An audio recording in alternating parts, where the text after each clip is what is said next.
টাকা ছেলে। আল্লাহর নবী বলেছেন কোন পুরুষ যদি কোন নারীকে অর্থের লোভে বিবাহ করে, আল্লাহ পাক তার অর্থটা নি করে দেবে, ও টাকা বেশি দিন থাকে না। 2 নাম্বার নবী বললেন কোন পুরুষ যদি কোন নারীকে রূপের লোভে বিয়ে করে, আল্লাহ পাক তার রূপটাও বেশি দিন রাখবে না।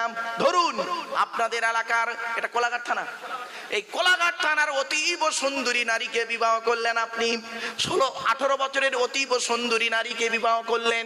কোলাঘাট থানার সব থেকে সুন্দরী নারীকে বিয়ে করার পরে দেখবেন 4টে বাচ্চা হয়ে যাওয়ার পরে দেখবেন গালটা তুবড়ে বাগনান থেকে খড়গপুর চলে গেছে। রূপ কোথায় গেল?